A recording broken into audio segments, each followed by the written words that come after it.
Hi ಎಲ್ರಿಗೂ. ಇವತ್ತಿನ ವಿಡಿಯೋನಲ್ಲಿ ಒಂದು ನಾಟಿ ಸ್ಟೈಲಲ್ಲಿ ವೆಜಿಟಬಲ್ ಪುಲಾವ್ನ ಯಾವ ರೀತಿ ಮಾಡೋದಂತ ನೋಡೋಣ ಬನ್ನಿ. ಇದಕ್ಕೆ ನಾನು ಒಂದು ಅರ್ಧ ಕೆ ಜಿಯಷ್ಟು ಬೀನ್ಸ್, ಒಂದು ಅರ್ಧ ಕೆ ಜಿಯಷ್ಟು ಅವರೆಕಾಳು, ಒಂದು ಅರ್ಧ ಕಟ್ಟಷ್ಟು ಪುದೀನ, ಒಂದು ಅರ್ಧ ಕಟ್ಟಷ್ಟು ಕೊತ್ತಂಬರಿ ಸೊಪ್ಪು ಮತ್ತು ಒಂದು ಕಟ್ಟಷ್ಟು ಈರುಳ್ಳಿ ಹೂವನ್ನು ತೊಗೊಂಡಿದ್ದೀನಿ. ನಂತರ ರುಬ್ಲಿಕ್ಕೆ ಶುಂಠಿ ಬೆಳ್ಳುಳ್ಳಿ ಮತ್ತು ಒಂದೆರಡು ಹಸಿಮೆಣಸಿನ್ಕಾಯನ್ನು ತೊಗೊಂಡಿದ್ದೀನಿ. ಖಾರಕ್ಕೆ ಎಷ್ಟು ಬೇಕೋ ಅಷ್ಟು ಹಸಿಮೆಣಸಿನ್ಕಾಯನ್ನು ಸೇರಿಸ್ಕೊಳ್ಳಿ. ಒಂದೆರಡು ಗೆಡ್ಡೆ ಬೆಳ್ಳುಳ್ಳಿ, ಸ್ವಲ್ಪ ಶುಂಠಿ, ಒಂದೆರಡು ಹಸಿಮೆಣಸಿನ್ಕಾಯಿ, ಒಂದು ಅರ್ಧ ಕಟ್ಟಷ್ಟು ಪುದೀನ, ಒಂದು ಕಾಲು ಕಟ್ಟಷ್ಟು ಕೊತ್ತಂಬರಿ ಸೊಪ್ಪನ್ನು ಅದಕ್ಕೆ ಸೇರಿಸ್ಬಿಟ್ಟು ನೀಟಾಗಿ ಒಂದು ಅರ್ಧ ಸ್ಪೂನಷ್ಟು ಅರಿಶಿನ ಪುಡಿಯನ್ನು ಹಾಕ್ಬಿಟ್ಟು ಸ್ವಲ್ಪ ಚಕ್ಕೆ ಮತ್ತು ಲವಂಗವನ್ನು ಸಹ ರುಬ್ಲಿಕ್ಕೆ ಸೇರಿಸ್ಕೊತಾ ಇದ್ದೀನಿ, ಟೇಸ್ಟ್ ಚೆನ್ನಾಗಾಗುತ್ತೆ ಅಂತ. ಮತ್ತು ಒಂದೆರಡು ಏಲಕ್ಕಿ, ಒಂದೆರಡು ಮೆಣಸನ್ನು ಸಹ ರುಬ್ಲಿಕ್ಕೆ ಸೇರಿಸ್ಕೊತಾ ಇದ್ದೀನಿ. ಈ ರೀತಿ ಸೇರಿಸ್ಕೊಳ್ಳೋದ್ರಿಂದ ಯಾವುದೇ ರೀತಿಯಾದಂತಹ ಬಿರಿಯಾನಿ ಪೌಡರ್ಗಳನ್ನ ಎಕ್ಸ್ಟ್ರಾ ಸೇರಿಸೋ ಅವಶ್ಯಕತೆ ಇರಲ್ಲ. ಇದಕ್ಕೆ ಒಂದು ಅರ್ಧ ಗ್ಲಾಸಷ್ಟು ನೀರನ್ನು ಸೇರಿಸ್ಬಿಟ್ಟು ಫೈನ್ ಪೇಸ್ಟ್ ಮಾಡ್ಕೊಳ್ಬೇಕು. ಸಣ್ಣದಾಗಿ ಅದನ್ನು ಗ್ರೈಂಡ್ ಮಾಡ್ಕೊಳ್ತಾ ಇದ್ದೀನಿ. ನೋಡಿ, ಈ ರೀತಿಯಾಗಿ ಸಣ್ಣದಾಗಿ ಗ್ರೈಂಡ್ ಮಾಡ್ಕೊಳ್ಬೇಕು. ಈಗ ನಂತರ ನಾನಿಲ್ಲಿ ಈ ಪಲಾವ್ನ ಮಾಡಲಿಕ್ಕೆ ಒಂದು ಗ್ಲಾಸಷ್ಟು ಅಕ್ಕಿಯನ್ನು ತೊಗೋತಾ ಇದ್ದೀನಿ. ಒಂದು ಗ್ಲಾಸಷ್ಟು ಅಕ್ಕಿಯನ್ನು ಮಾಡಿಕೊಂಡ್ರೆ ನೀಟಾಗಿ 4 ಜನಕ್ಕೆ ಮಾಡ್ಕೊಳ್ಬೋದು. ನಂತರ ಒಂದು ಸ್ವಲ್ಪ ಡ್ರೈ ಮಸಾಲೆಗಳನ್ನ ತೊಗೊಂಡಿದ್ದೀನಿ. ಪಲಾವ್ ಎಲೆ, ಕಲ್ಲು ಹೂವು, ಮತ್ತು ಚಕ್ಕೆ, ಲವಂಗ ಮತ್ತು ಸೋಂಪ ಕಾಳನ್ನು ಸಹ ತೊಗೊಂಡಿದ್ದೀನಿ, ಚೆನ್ನಾಗಾಗುತ್ತೆ ಟೇಸ್ಟ್. ನಂತರ ಒಂದು ಕುಕ್ಕರ್ಗೆ ಒಂದು 4ರಿಂದ 5 ಸ್ಪೂನಷ್ಟು ಎಣ್ಣೆ, ಸಾಸಿವೆ, ಪಲಾವ್ ಎಲೆ, ಕಲ್ಲು ಹೂವು ಮತ್ತು ಅನಾನಸ್ ಹೂವು, ಮರಾಠಿ ಮೊಗ್ಗು, ಸೋಂಪ ಕಾಳು ಎಲ್ಲವನ್ನು ಸೇರಿಸ್ಕೊಂಡಿದ್ದೀನಿ, ಏಲಕ್ಕಿ.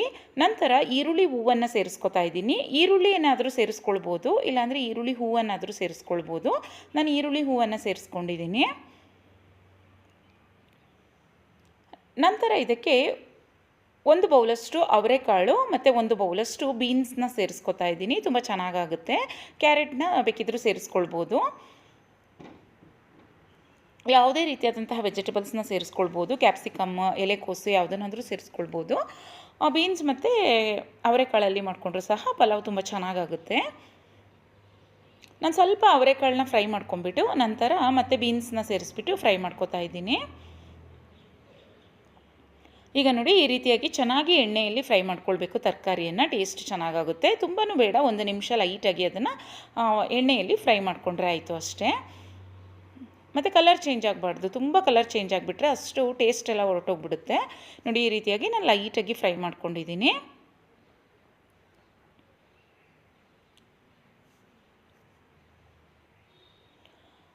ಈಗ ಇದಕ್ಕೆ ರುಬ್ಬಿರುವಂತಹ ಶುಂಠಿ ಬೆಳ್ಳುಳ್ಳಿ ಪೇಸ್ಟ್ ಮಸಾಲ ಏನು ರುಬ್ಕೊಂಡಿದ್ವು ನೋಡಿ, ಅದನ್ನು ಸೇರಿಸ್ತಾ ಇದ್ದೀನಿ. ಅದನ್ನು ಅಷ್ಟೇ ಚೆನ್ನಾಗಿ ಫ್ರೈ ಮಾಡ್ಕೊಳ್ಬೇಕು. ನೋಡಿ, ಶುಂಠಿ ಬೆಳ್ಳುಳ್ಳಿ ಪೇಸ್ಟನ್ನು ಸೇರಿಸಿದ ಮೇಲೂ ಅಷ್ಟೇ ಅದನ್ನು 1 ನಿಮಿಷ ಚೆನ್ನಾಗಿ ಅದರ ಹಸಿ ವಾಸನೆ ಹೋಗಬೇಕು, ಅಲ್ಲಿ ತನಕ ಅದನ್ನು ಚೆನ್ನಾಗಿ ಫ್ರೈ ಮಾಡ್ಕೊಳ್ಬೇಕು. ನೋಡಿ, ಈಗ ಚೆನ್ನಾಗಿ ಕುದ್ದಿದೆ ಮಸಾಲ. ಈ ರೀತಿ ಒಂದೊಂದು ಹಾಕಿದ್ಮೇಲೂ ಚೆನ್ನಾಗಿ ಕುದಿಸ್ಕೊಂಡ್ರೆ ತುಂಬ ಚೆನ್ನಾಗಿ ಫ್ಲೇವರ್ ಹೋಟೆಲ್ ಸ್ಟೈಲಲ್ಲಿ ಬರುತ್ತೆ. ಪಲಾವು ತುಂಬ ಚೆನ್ನಾಗಾಗುತ್ತೆ. ನಂತರ ಒಂದು 3 ಟೊಮೊಟೊವನ್ನು ಸಣ್ಣದಾಗಿ ಹೆಚ್ಚಿಬಿಟ್ಟು ಸೇರಿಸ್ಕೊಂಡಿದ್ದೀನಿ. ಟೊಮೊಟೊನೂ ಅಷ್ಟೇ ಪೂರ್ತಿಯಾಗಿ ಸಾಫ್ಟ್ ಆಗಬೇಕು. ಅಂದರೆ ಟೊಮೊಟೊ ಏನು ಹಾಕಿದ್ವು ನೋಡಿ, ಅದು ಪೂರ್ತಿಯಾಗಿ ಸಾಫ್ಟ್ ಆಗೋ ತನಕ ಉಪ್ಪನ್ನು ಬೇಕಾದರೆ ಸೇರಿಸ್ಕೊಂಡು ಚೆನ್ನಾಗಿ ಅದನ್ನು ಫ್ರೈ ಮಾಡ್ಕೊಳ್ಬೇಕು.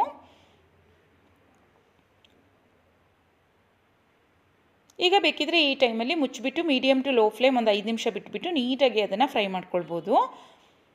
ನೋಡಿ, ಈಗ ಟೊಮೊಟೊ ಫ್ರೈ ಆದಮೇಲೆ ನಾನು ಅದಕ್ಕೆ 1 ಗ್ಲಾಸ್ ಏನು ಅಕ್ಕಿಯನ್ನು ವಾಶ್ ಮಾಡ್ಕೊಂಡು ಇಟ್ಕೊಂಡಿದ್ದೆ ಅದನ್ನು ಸೇರಿಸ್ತಾ ಇದ್ದೀನಿ. ಯಾವುದೇ ರೈಸ್ನ ಯೂಸ್ ಮಾಡ್ಕೊಳ್ಬೋದು. ನಾನಿಲ್ಲಿ ಸೋನಾ ಮಸೂರಿ ಅಕ್ಕಿಯನ್ನು ಯೂಸ್ ಮಾಡಿದ್ದೀನಿ. ಬಾಸುಮತಿ ರೈಸಲ್ಲೂ ಚೆನ್ನಾಗಾಗುತ್ತೆ. ಆದರೆ ಬಾಸುಮತಿ ರೈಸ್ಗೆ ಏನು ಅಂದರೆ ನೀರಿನ ಕ್ವಾಂಟಿಟಿ ಸ್ವಲ್ಪ ಕಡಿಮೆ ಹಾಕಬೇಕಾಗುತ್ತೆ. 1 ವಿಷಲ್ ಕೂಗಿಸ್ಕೊಂಡ್ರೆ ಸಾಕಾಗುತ್ತೆ.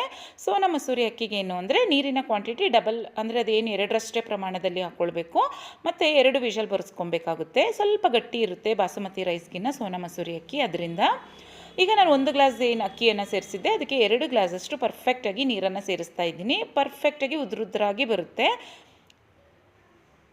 ನೋಡಿ, ಈಗ ನೀರನ್ನು ಸೇರಿಸಿದ ಮೇಲೂ ಅಷ್ಟೇ ನಾನು ಮುಚ್ಚಿಬಿಟ್ಟು ಅದು ಕುದಿ ಬರೋ ತನಕ ಅದನ್ನು ಬಿಟ್ಟಿದ್ದೀನಿ.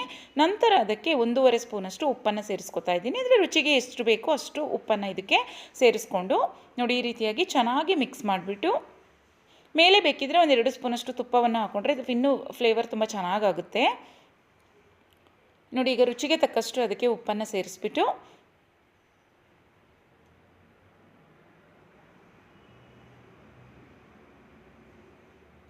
ಈಗ ಲಿಡ್ನ ಮುಚ್ಚಿಬಿಟ್ಟು 2 ವಿಷಲ್ ಬರ್ಸ್ಕೊತಾ ಇದ್ದೀನಿ. ನೋಡಿ ಈಗ 2 ವಿಷಲ್ ಬಂದಿದೆ. 2 ವಿಷಲ್ ಬಂದುಬಿಟ್ಟು ಅದು ಪೂರ್ತಿಯಾಗಿ ತಣ್ಣಗಾದ್ಮೇಲೆ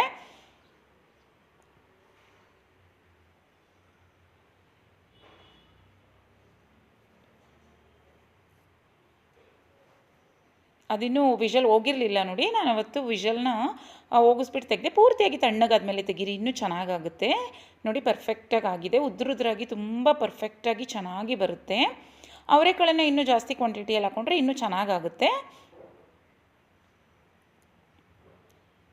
ಇದು ಮಕ್ಕಳಿಗೆ ಲಂಚ್ ಬಾಕ್ಸ್ಗೆ ತುಂಬ ಚೆನ್ನಾಗಾಗುತ್ತೆ. ಮಾರ್ನಿಂಗ್ ಬ್ರೇಕ್ಫಾಸ್ಟ್ಗೂ ಸಹ ತುಂಬ ಚೆನ್ನಾಗಾಗುತ್ತೆ. ಮತ್ತು ಈ ರೀತಿಯಲ್ಲಿ ಜಾಸ್ತಿ ಕ್ವಾಂಟಿಟಿಯಲ್ಲಿ ಮಾಡಿದಾಗ ಪಾತ್ರೆಯಲ್ಲಿ ಮಾಡ್ಕೊಂಡಾಗಲೂ ಸಹ ಇದೇ ರೀತಿಯಾಗಿ ಇದೇ ಮೆಥಡಲ್ಲಿ ಮಾಡಿಕೊಂಡ್ರೂ ಸಹ ತುಂಬ ಚೆನ್ನಾಗಾಗುತ್ತೆ. ಮತ್ತು ಮಕ್ಕಳಿಗೆ ಲಂಚ್ ಬಾಕ್ಸ್ಗೆ ಮಧ್ಯಾಹ್ನದ ಟೈಮಲ್ಲೂ ಸಹ ಇದಕ್ಕೆ ಒಂದು ರಾಯ್ತವನ್ನು ಮಾಡಿಕೊಟ್ರೂ ಸಾಕು, ತುಂಬ ಚೆನ್ನಾಗಿ ಬರುತ್ತೆ. ನೋಡಿ ಉದ್ರುದ್ರಾಗಿ ತುಂಬ ಚೆನ್ನಾಗಿ ಬಂದಿತ್ತು. ಬೀನ್ಸ್ ಮತ್ತು ಅವರೆಕಾಳನ್ನು ಬಳಸಿಬಿಟ್ಟು ಈಸಿಯಾಗಿ ಸಿಂಪಲಾಗಿ ಈ ರೀತಿಯಾಗಿ ಪಲಾವ್ನ ಮಾರ್ನಿಂಗ್ ಬ್ರೇಕ್ಫಾಸ್ಟ್ ಟೈಮಲ್ಲಿ ಮಾಡ್ಕೊಳ್ಬೋದು. ಮತ್ತು ಮಕ್ಕಳಿಗೂ ಸಹ ತುಂಬ ಇಷ್ಟ ಆಗುತ್ತೆ. ಲಂಚ್ ಬಾಕ್ಸಲ್ಲಿ ಹಾಕೊಟ್ಟಾಗ. ರೆಸಿಪಿ ಇಷ್ಟ ಆದರೆ ನೀವು ಟ್ರೈ ಮಾಡಿ, ಬೇರೆಯವ್ರಿಗೂ ಶೇರ್ ಮಾಡಿ, ಹಾಗೆ ಚಾನಲ್ನ ಸಬ್ಸ್ಕ್ರೈಬ್ ಮಾಡ್ಕೊಳ್ಳಿ. Thank you.